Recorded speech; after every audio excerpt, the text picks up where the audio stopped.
গল্পের নাম ভালোবাসা বাড়ির বারান্দায়। বৃষ্টি ভেজা দুপুর।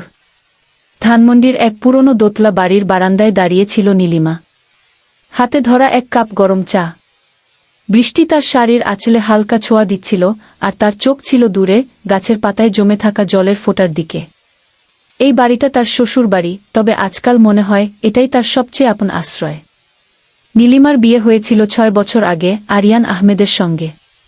আরিয়ান শহরের নামকরা আর্কিটেক্ট, সৃষ্টিশীল কিন্তু কখনো কখনো প্রচণ্ড রকম আত্মকেন্দ্রিক। শুরুতে তাদের মধ্যে প্রেম ছিল অনেকটা সিনেমার মতো, বৃষ্টি ভেজা সন্ধ্যায় দেখা, চোখে চোখ রাখা, দীর্ঘ হেঁটে চলা হাত ধরে। কিন্তু সময়ের সঙ্গে সেই প্রেমের রং হালকা হতে থাকে। সংসারের চাপ, কাজের ব্যস্ততা আর বোঝার অভাব সব মিলিয়ে একসময় মনে হয়েছিল তারা কেবল সহবাস করছে, সহযাত্রা নয়। এই বাড়ির সবচেয়ে বড় আশীর্বাদ ছিল আরিয়ানের মা সাবেরা আপা। তিনি ছিলেন এক আশ্চর্য মমতাময়ী নারী। নীলিমার জন্য তিনি ছিলেন এক বন্ধু, এক অভিভাবক, কখনো কখনো মাও। তার ভালোবাসা ছিল নিঃশর্ত কিন্তু নীলিমা সেই বারান্দা থেকেই দেখতে পেল আরিয়ান আসছে, গাড়ি পার্ক করে ছাতাটা নিয়ে এগিয়ে আসছে বাড়ির দিকে। তার মুখে ক্লান্তির ছাপ, কিন্তু চোখে ছিল এক অদ্ভুত কোমলতা। এই কয়েক মাসের সম্পর্কটা আবার একটু একটু করে বদলাতে শুরু করেছে। তার শুরু হয়েছিল এক ছোট্ট ঘটনা দিয়ে। 2 মাস আগে সাবেরা আপা হঠাৎ অসুস্থ হয়ে পড়েন। হাসপাতালে ভর্তি করতে হয়েছিল। সেই সময়টা নীলিমা ও আরিয়ানকে একসাথে থাকতে বাধ্য করেছিল। আর যখন বাধ্য হয়ে সময় কাটাতে হয়, তখন মানুষ অনিচ্ছা সত্ত্বেও কথা বলে, বোঝে। হাসপাতালের সিটের পাশে বসে আরিয়ান একদিন নীলিমাকে বলেছিল, তুমি যদি না থাকতে আমি জানি না কিভাবে সামলাতাম মাকে। আমি তোমাকে ভুল বুঝেছিলাম নীলিগু। সেই দিনটাতে প্রথমবার নীলিমা অনুভব করেছিল তাদের প্রেম পুরোপুরি শেষ হয়ে আয়নি, শুধু কোথাও হারিয়ে গিয়েছিল। এখন আবার সে প্রেমটাকে খুঁজে পাওয়ার চেষ্টা চলছে। আরিয়ান বারান্দায় উঠে এলো। তুমি আবার বৃষ্টিতে ভিজছ, হালকা বকুনি দিয়ে সে তার কাঁধে একটা তোয়ালে রাখল। ভিজছিলাম না, দেখছিলাম, নীলিমা হেসে বলল। আরিয়ান তাকালো তার চোখের দিকে। চা আছে? নীলিমা মাথা নাড়ল। 1 কাপ বাকি ছিল, তোমার জন্য রেখে দিয়েছি। তারা দুজনে বারান্দার বেঞ্চে বসল। কিছুক্ষণ চুপচাপ। বৃষ্টি তখনও ঝরছে একরকম মধুর ছন্দে। নীলি, মনে আছে আমাদের বিয়ের পর প্রথম এই বারান্দায় বসেছিলাম একসাথে?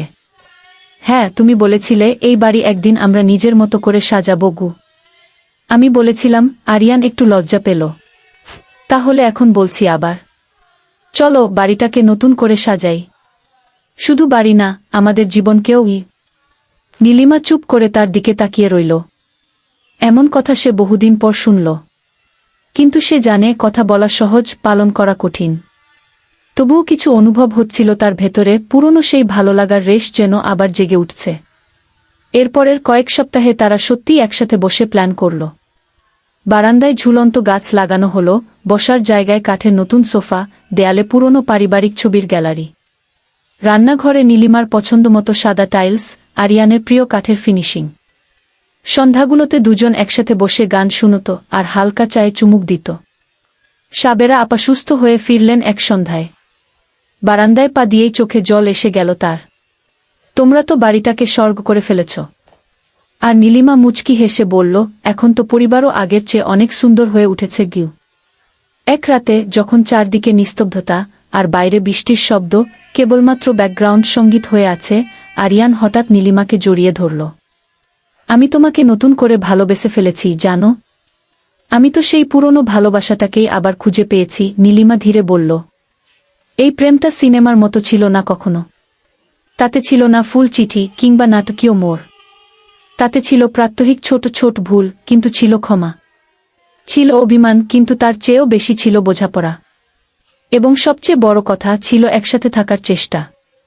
আর সেই চেষ্টা বারান্দার প্রতিটি গাছে, দেয়ালে, ছবিতে, আর সেই 1 কাপ গরম চায় ছড়িয়ে আছে এখনো। তাদের ভালোবাসা এখন আর কেবল চোখে চোখ রাখার মধ্যে সীমাবদ্ধ নয়, এটা এখন জীবনের এক বাস্তব, ছুঁয়ে দেখার মতো সম্পর্ক, যেখানে সুখ আসে দায়িত্বে, আর প্রেম লুকিয়ে থাকে প্রতিদিনকার ছোট ছোট কাজের মাঝে। শেষ আবার দেখা হবে কোনো এক গল্পে।